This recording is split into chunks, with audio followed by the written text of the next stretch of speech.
सरकार वहाँ पे है वो बिल्कुल वो नहीं कर सकते, वो उल्टा ये दंगे के लिए सपोर्टिव है, तो वो सरकार को वहाँ से इस्तीफा देना चाहिए। सत्ता पक्ष का आरोप है कि विपक्ष बहस नहीं कराने दे रहा है। बहस के लिए ये तो एकदम हर बार छूट है कि ऑल पार्टी मीटिंग जो है, जो ये बुलाया गया है, इसके अंदर में ऑल पार्टी डेलीगेशन जाने के लिए जो सिफारिश आए थे सभी ने बोला है, सारे विपक्षी दल ने, सिर्फ और सिर्फ जो है बीजेपी और अमित शाह जी ने मना किया है। आदाब, नमस्कार, सत श्री अकाल।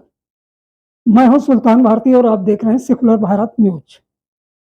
4 मई 2023 का काला दिन मणिपुर में आदिवासी महिलाओं के एक परिवार के साथ जो जघन्य अपराध किए गए, जो शर्मनाक घटना पेश आई, उसके बाद देश और दुनिया में आक्रोश व्याप्त है।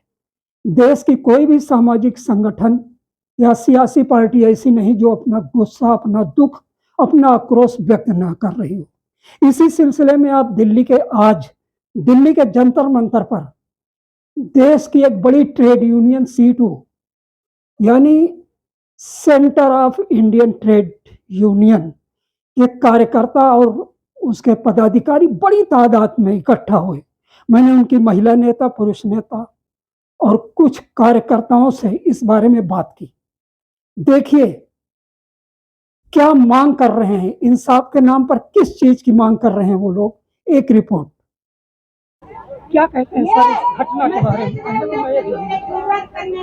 देखिए, हम लोग अलग अलग मजदूर संगठन के लोग, किसान संगठन के लोग आज यहाँ पर एकत्रित हुए हैं और मणिपुर में पिछले 83-84 दिन से जो कुछ चल रहा है उससे हम लोग बहुत क्षुब्ध हैं, परेशान हैं, हमारी आत्माएं कचोट रही हैं और हम ये चाहते हैं कि जो वहाँ पर नस्लीय जो हिंसा जारी है, जो भारत की एकता के ऊपर जो हमला हो रहा है, उसके जल्दी से जल्दी रोकथाम के केंद्र सरकार कदम उठाए। साफ है कि केंद्र सरकार वहाँ पर हिंसा रोकने में विफल रही है।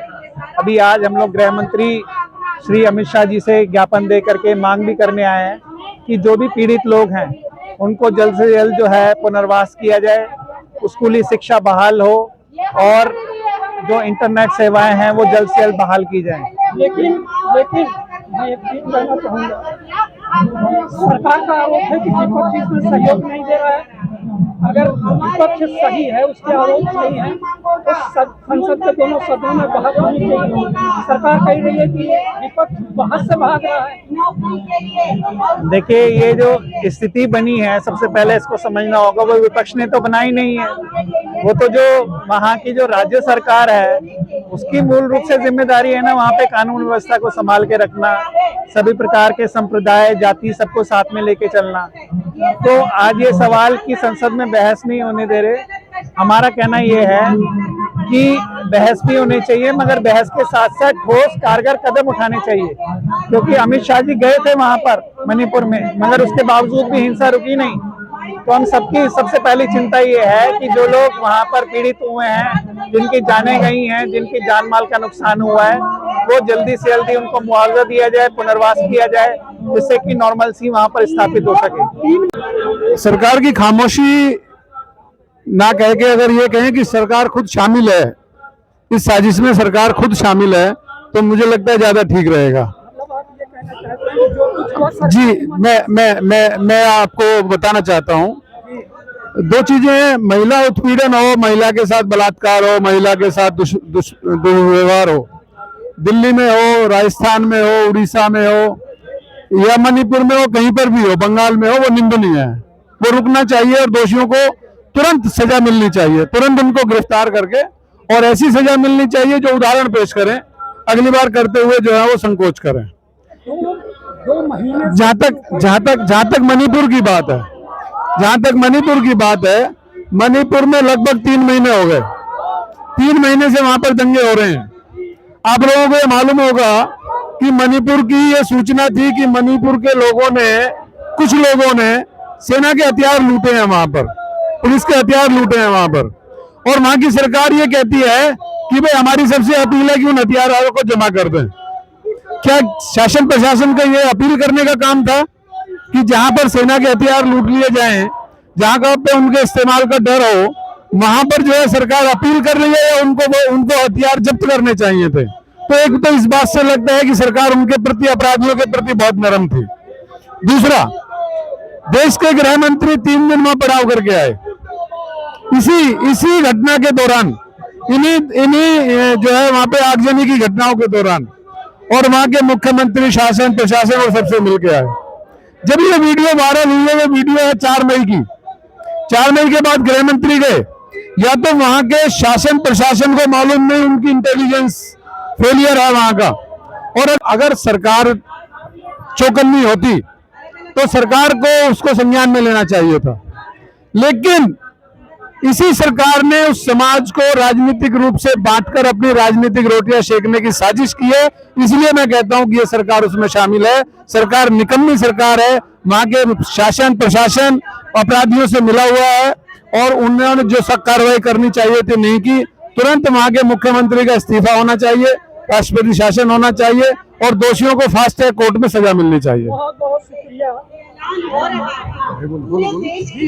जी, क्या कहना चाहते हैं कि इस जघन्य कांड के बाद में देश विदेश में हमारी छवि बहुत बुरी हो रही है, और सरकार उनके सदन में ये आरोप लगा रही है कि विपक्ष जो है जानबूझकर चर्चा में भाग नहीं लेना चाहती। नहीं, सरकार जी है इसकी शुरू से ही अगर 3 महीने से तेज काम करती तो ये नौबत आज ना आती।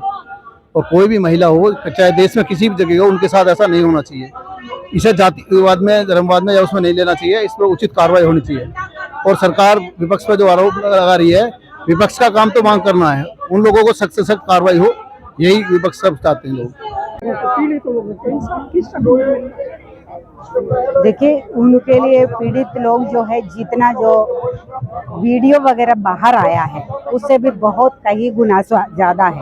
जो हर बार जब भी दंगे होते हैं, महिलाओं के ऊपर बलात्कार होता है, हिंसा होते हैं, तो वो सबसे बड़ा एक समस्या है। तो इसीलिए नागरिक होने के नाते, एक सामाजिक कार्यकर्ता होने के नाते, हम सबका एक जो जिम्मेदारी बनता है कि इस तरीके का जो नृशंस कार्य ना हो जाए, उसके लिए एक जनता के बीच में ये हो जाए, क्योंकि उसको बढ़ावा देने के अंदर में महिला एमपी भी है। हमने गुजरात में भी देखा, हर जगह देखा। तो और जो भी पीड़ित है, अभी तो ये जो वीडियो वगैरह आया, तो इसमें ये है कि कौन ये किया है और कोई ये आया है, उनको भी अंदर किया जाए।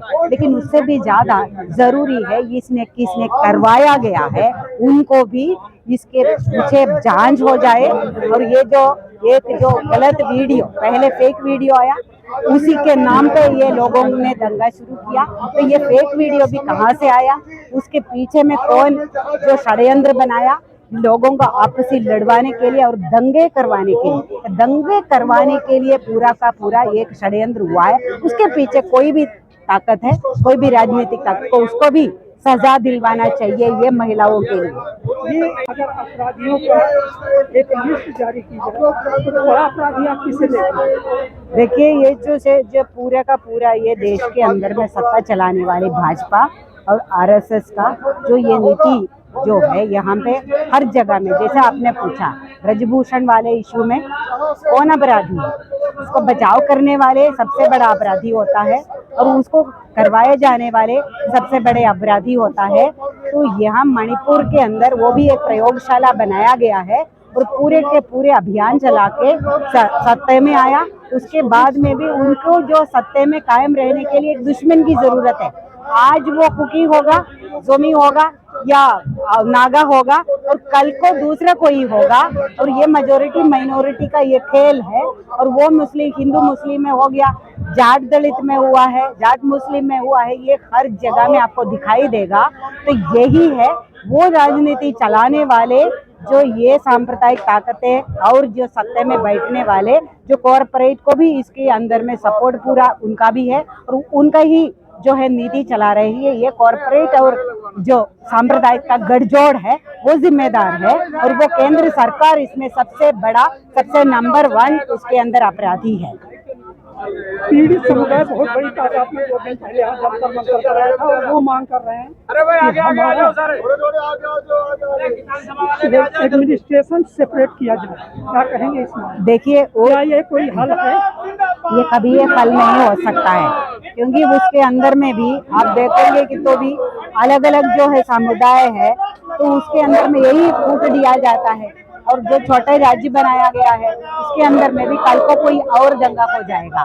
सबसे पहले वहां पे अमन होना चाहिए, और क्या प्रशासनिक कार्य होना चाहिए वो तो बैठ के तय करें। आज के दिन में ये जो है वो जो सेल्फ रिलायंस और सेल्फ गवर्नेंस वगैरह कार्य क्या किया जाना चाहिए वो बैठ के होना चाहिए। ये 2 हिस्से में बांटने या 4 हिस्से में कितने हिस्सों में हम बांटोगे? मैम आखिरी सवाल ये है, आपके नजदीक तुरंत अमल के लिए सबसे प्रभावशाली रास्ता क्या है? देखिए, एक जो है ऑल पार्टी डेलीगेशन वहां क्यों नहीं गया, अमित शाह ने मना कर दिया, तो ये ऑल पार्टी डेलीगेशन वहां जाना चाहिए और वहां पे जनता से अपील करना चाहिए, सारे लोगों को एक साथ में लेके आके पहले एक आपसी कॉन्फिडेंस, ये बैठ के बातचीत करने का ये होना चाहिए।